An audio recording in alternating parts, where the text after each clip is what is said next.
Hi, in this video we're going to take care of the issues associated with a Register PCB. I got these pins and headers mixed up, and there's a couple of other issues I do need to solve before I really want to get into testing.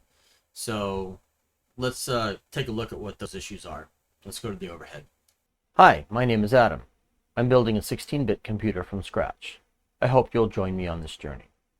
Alright, so like I said, the pin sockets and the pins themselves here were put in the wrong place, so I do need to solve that. The other problem I have is that the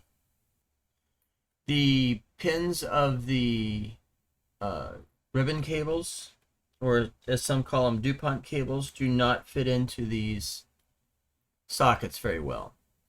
And so to overcome that, what I did is I purchased a number of these regular square pin headers, which will allow these ribbon cables to slide in perfectly.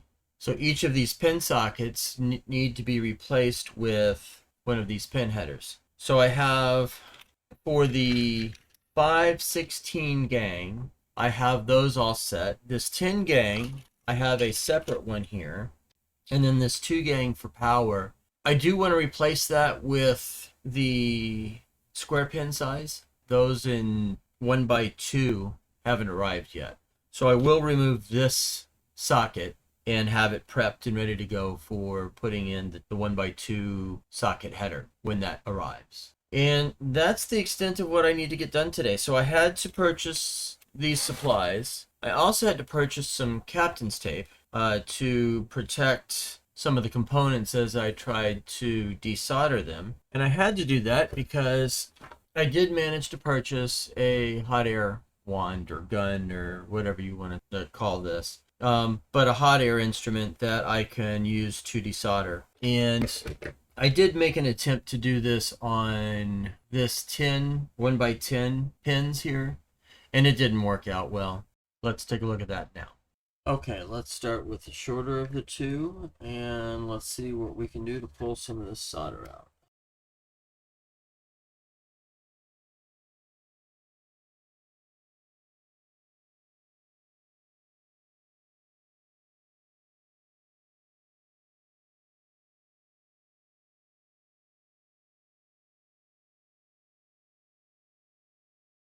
Almost feels like I'm moving the pins,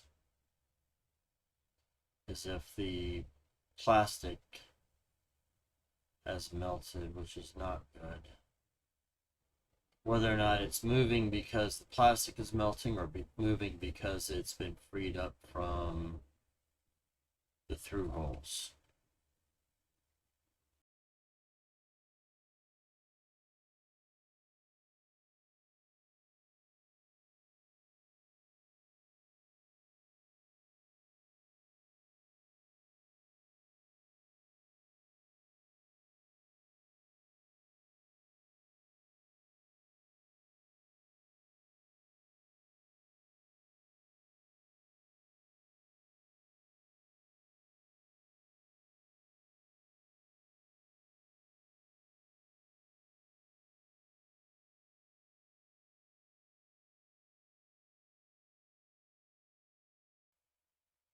Alright, well, I'm realizing now that I don't really know how to use this digital microscope.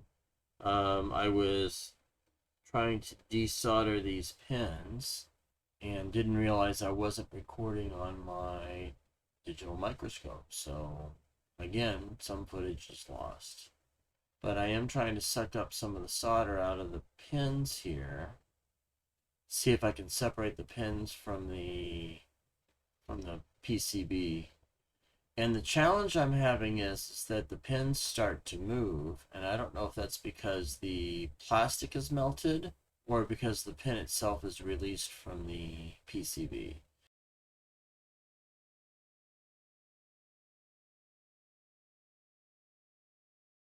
I'll spare you the extra 15 minutes of me struggling and not getting anywhere, trying the same thing over and over again. Effectively, it doesn't get any better than this. I still have a lot of connections that are still actually soldered, if you will, to the through holes. And so I want to try to desolder that with the hot air. To get there, I need to protect some of these components around it that I don't want to melt the plastic on. And I've gotten this piece of Samsonite board out in order to protect the mat that I use underneath this. So let me get some scissors and let's see if we can get some captain's tape and protect some of these components here from being melted.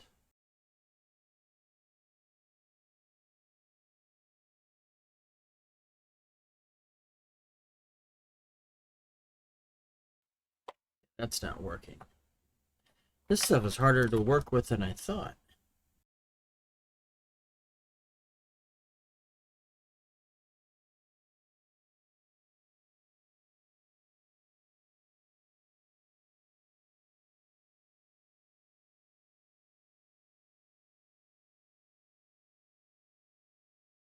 This here to protect that IC. And then another little, oh goody.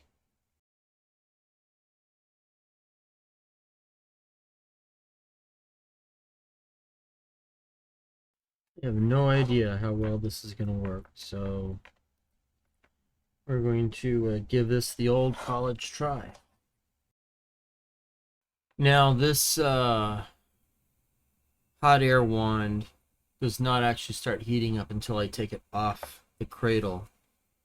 So, and I've got it on a relatively low airflow here. And I don't know if you can see it, but I'm burning off all the shipping oils now.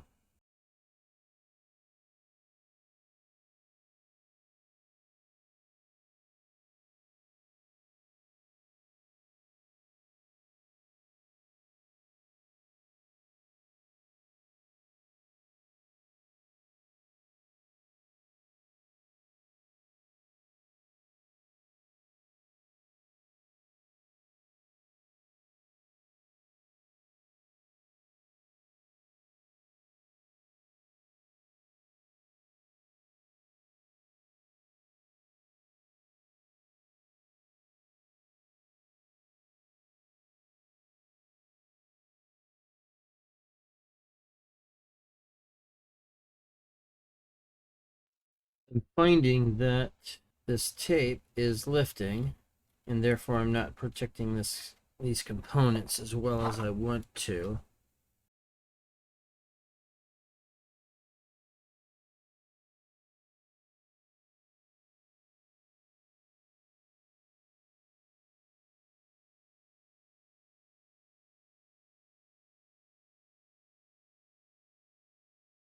Almost need a third hand for this.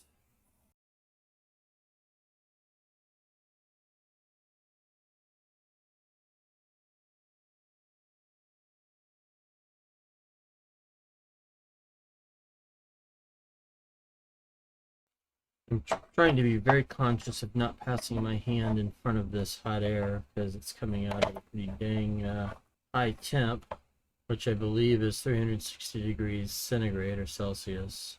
Although out here it feels like 360, feels like a regular oven.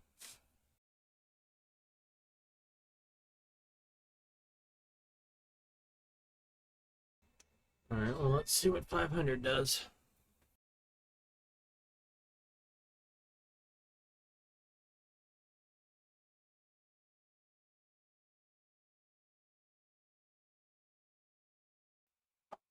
Yep, that's coming out.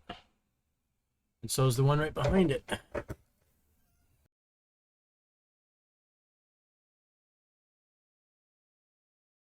Now, I'm going to call that destroyed. That did not work out like it was supposed to.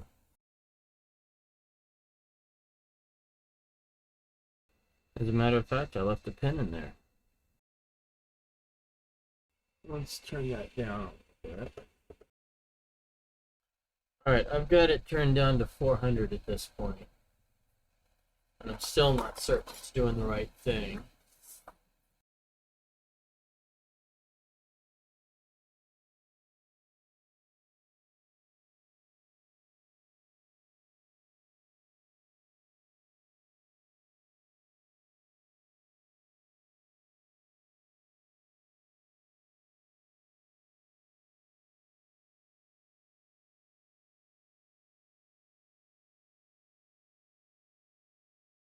That's at least marginally or reasonably clean. The holes here are still full of solder, so I do have some work to do there. Yeah, getting these out are not going to be pleasant. I may end up destroying a number of pins and such to do this. The sockets are done. The pins are questionable at best, but very brittle, and I'm not going to trust those. So while that's trying to cool off, let's see if I can get the other side prepped.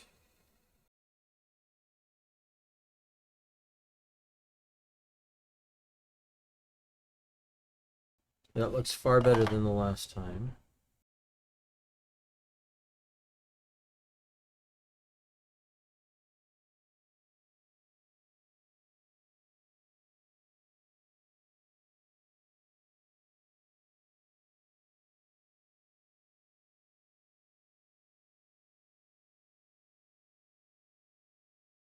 Need to get some sort of a tape dispenser for this captain's tape. And I may be making a mistake by putting the captain's tape directly on the components rather than creating some kind of an air barrier underneath it, more like that. This application here may be slightly better than this application here, simply because I've got this sitting right on top of the plastic. Actually, what I probably should do is heat up the soldering iron and get the desolder wick and try to soak out as much of this as I can. All right, let's try this trick. Get a fresh piece here. Get some flux in it.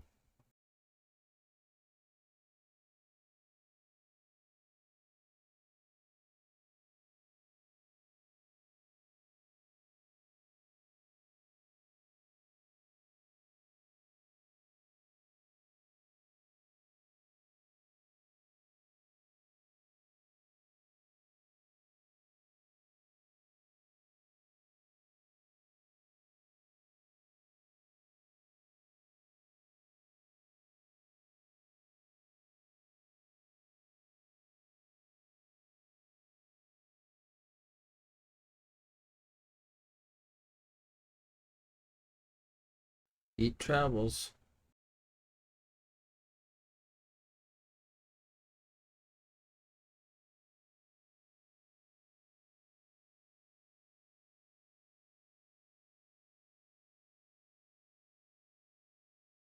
All right, let's see what this does now.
I've got it set to 400 this time.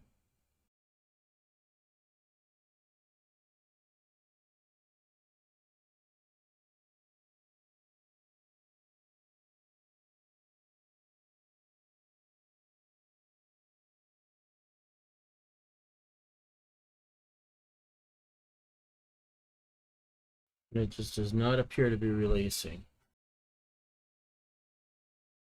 Let's try 420 and see what that does.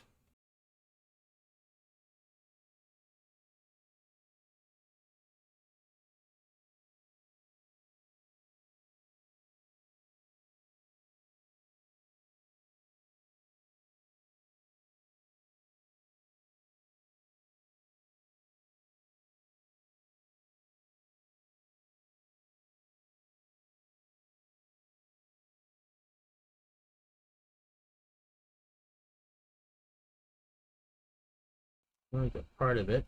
Again, I'm doing more damage. You can see these are bendy and hot.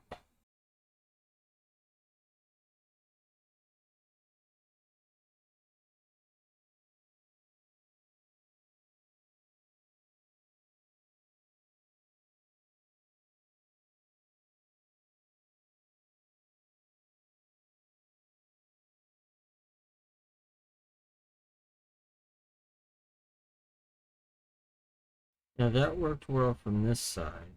And perhaps the only way this is coming out is by melting it.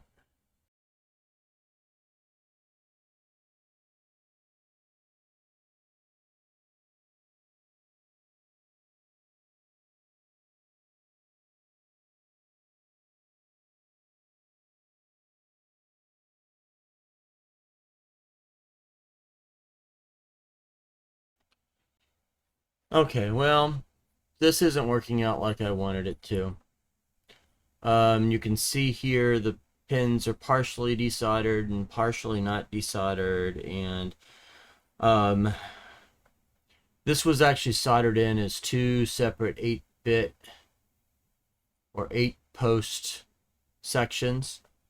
And the challenge is that, well, thank God they were, because there's no way in hell I'd be able to get 16 pins out all at once. So I'm not exactly sure how I'm going to worry about getting actually these off properly.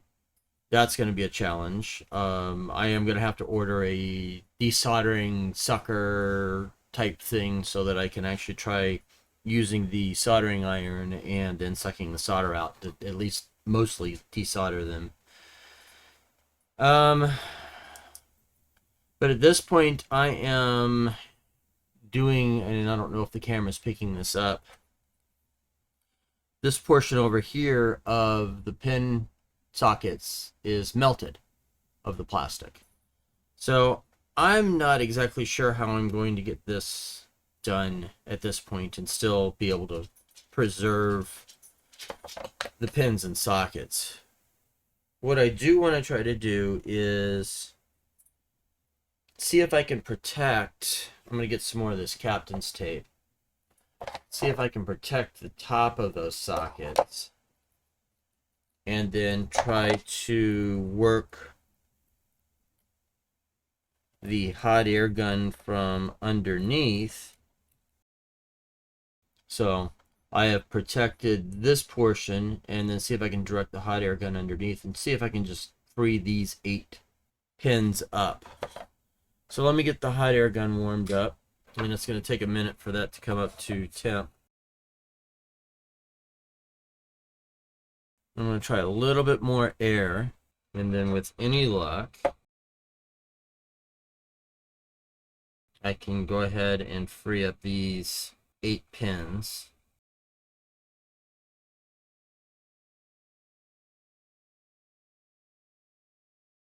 Okay, that at least worked. At least the way I was hoping it would. And much faster than I thought it would too. Now I still have solder in the holes that need to be dealt with. Ouch, that's actually warm. So I'm going to bring the temperature back down. Let's go with 350 and see what that does.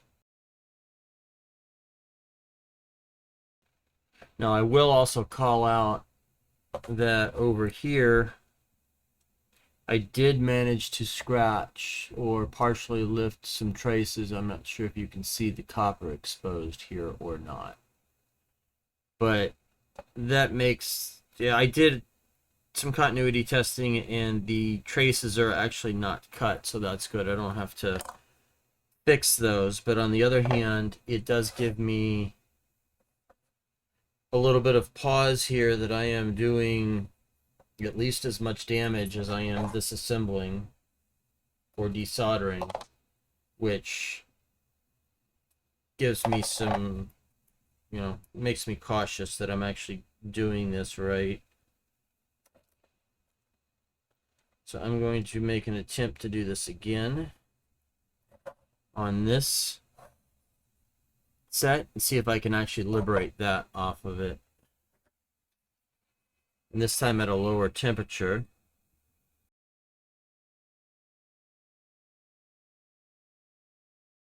And I'm trying to let the weight of the PCB with all the components on it actually provide the downward pressure.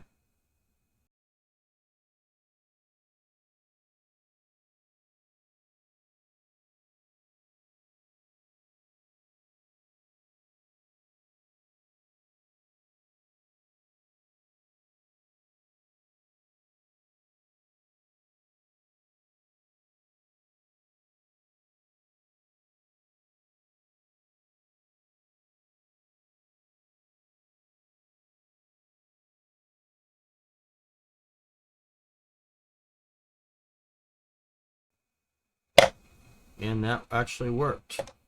Now that's twisted and deformed,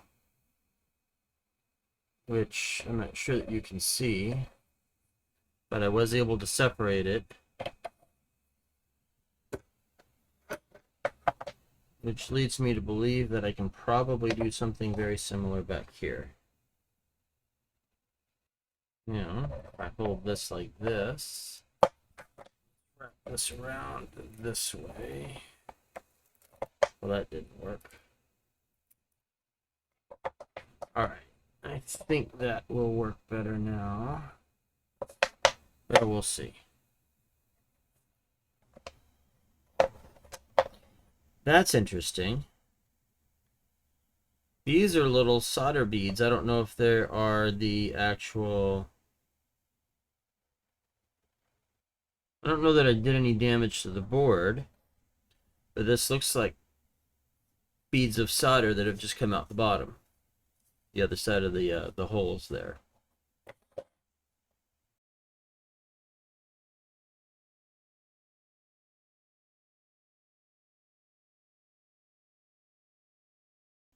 So I'm very quickly coming to the realization that I can't remove any through-hole components right now without actually damaging the components, which is, well, it's not ideal. It's less than ideal. Let's just be honest about that. So again, the solder sucker or similar tool, I'm hoping will give me the ability to do that, the through-hole components. And I'm quite certain I can desolder surface mount with this, though I haven't tried it. But if the carnage here is any indication of what I can expect when I try to desolder, yeah, that's going to be somewhat of a challenge. All right, so the next step here is to get all of these holes cleared out. So now let's see if we can get the solder out of some of these holes. And I'm waiting for the soldering iron to warm up. I'm going to try to whip this up. Let's see here. Do I dare do something like that? I might, actually, in order to try to keep it stable, reasonably stable. Testing to see if it's hot enough to melt solder, and it is.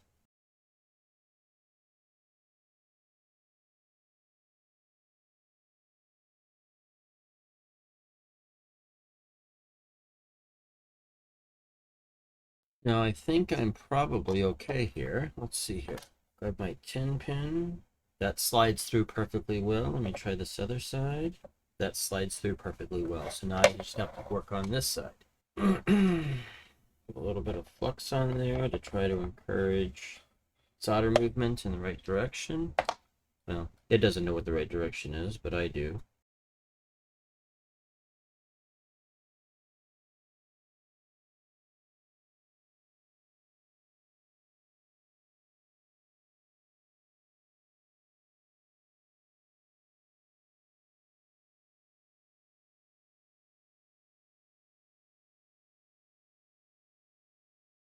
And I think I can fit this in now. I can. Again, it's tight, but it works. So let me get some alcohol here and see if I can clean up some of this burnt up flux. And that's good. I bent the pins down here. That's not going to work well. So I'll have to return those back to a straight state.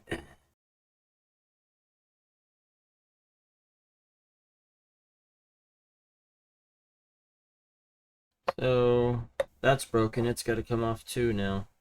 Brilliant, Adam. I'm doing more damage to this board than I ever intended.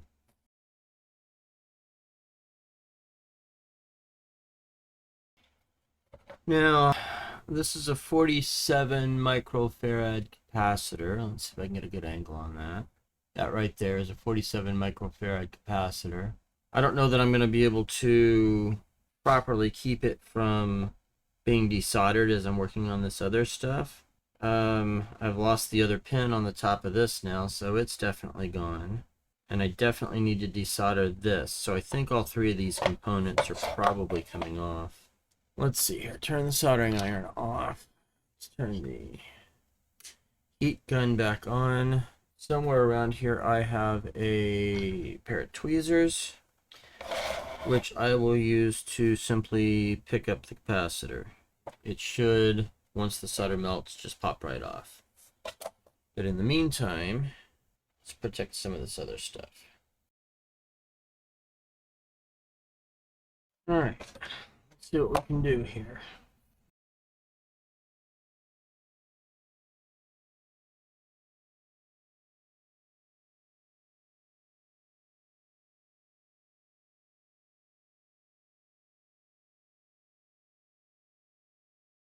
So that came off real easy. That came out real easy.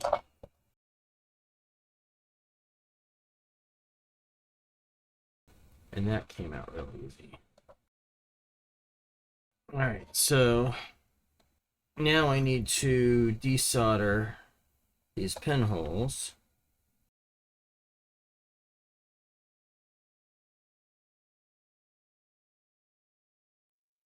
And I should then, in theory, be able to pick up the solder off of one of these pads. Actually, let's pick it up off of both. I want some good solder in there. All right, and then I should be able to put this cap back on relatively easily.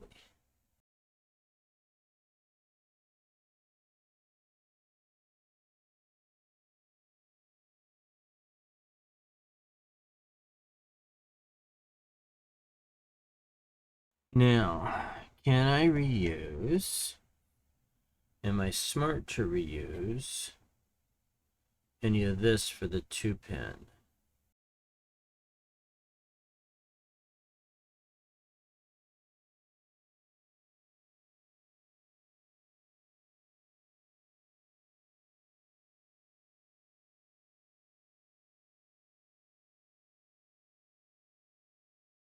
I need another breadboard to level that.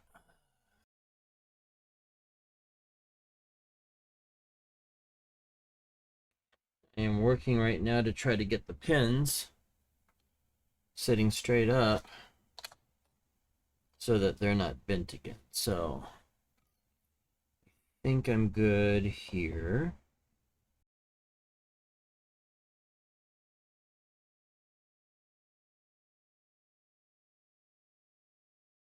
And those should be attached, although not straight.